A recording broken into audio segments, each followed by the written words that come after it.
चलिए देखिए, इस क्वेश्चन को हम लोग अप्रोच करने वाले हैं। बहुत ही खूबसूरत सा क्वेश्चन है, अभी लेटेस्ट पेपर में आया हुआ है SSC HSL 4/8/2023 शिफ्ट 4 में, और ये बार बार आता रहता है। ये हर एग्जाम में, किसी न किसी एग्जाम में कहीं ना कहीं एक आधी सेट में दिखाई देता ही रहता है। ये कॉन्सेप्ट क्या है? कॉन्सेप्ट, एक व्यक्ति ने अपनी आय, मासिक आय का 30% किराए पर खर्च कर देता है और शेष राशि का 15% भोजन पर खर्च किया।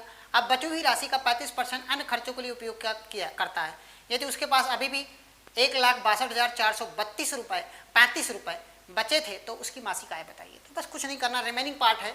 तो 30% की फ्रैक्शन वैल्यू क्या होती है? सबसे पहली बात तो आप कहोगे सर 3/10 होती है। कितनी होती है? 3/10। सर 10 रुपये में उसने 3 रुपये खर्चा कर दिए तो बचाए कितने? यहाँ हम सेविंग का पार्ट लिखेंगे, सिर्फ सेविंग वाला पार्ट लिखेंगे और कुछ नहीं। कितना बचा रहे हैं उसी पार्ट को यहाँ हम लिखते जाएंगे बस सजा के, ध्यान से समझिएगा। इनटू अगली बार 15% उसने भोजन पर, 15% की फ्रैक्शन वैल्यू क्या होती है? तो आप कहोगे सर 3/20 होती है। इतनी बात आपको बहुत अच्छे से पता होनी चाहिए।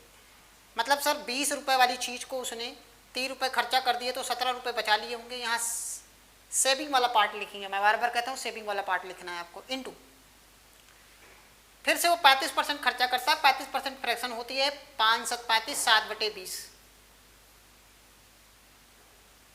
भैया जी कहेंगे 20 रुपये में 7 रुपये खर्चा कर देगा तो बचाएगा कितना? 13 रुपये बचा लेगा। अब कहानी बची उसके पास कितना? तो आप कहोगे पूरी कहानी बची है 1,62,435 रुपये। बहुत ही खूबसूरत तरीके से हमने लिख दिया सजा के। अब क्या करना है? कैलकुलेशन करना है।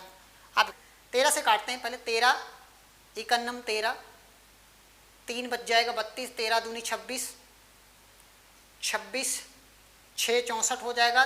13 पचे 65 नहीं, 13 चौको 52, 13 नवैया 117 और 13 पचे 65। ये आपका आंसर आ जाएगा। अब काटना आना चाहिए आपको, कलाकार आदमी हैं आप, सब लोग काट लेंगे।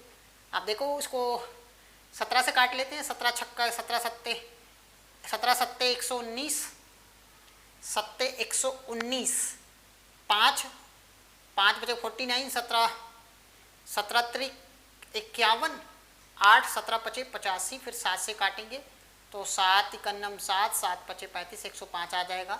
तो बस कुछ ना करिए, इन सब का मल्टीप्लाई कर दीजिए। 105 इंटू 2 दूनी 4, 4000 का मल्टीप्लाई कर देंगे। कितना आंसर आ जाएगा? आप कहोगे सर 4220।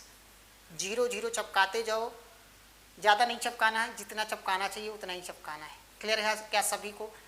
अच्छा लगा? सब समझ में आया? कैलकुलेशन पार्ट है ये, तो आप करते रहना है, क्योंकि मैं डायरेक्ट कर देता, लेकिन ये आपको सिखाने के लिए कि आप घबराइए नहीं। कभी कभार क्या होता है कि आप काटते हैं, छोटे छोटे नंबर से काटते हैं तो आप घबराते हैं कि हमें तो छोटे नंबर से काटना आता है, टाइम मैनेज नहीं हुआ, सब मैनेज हो जाता है।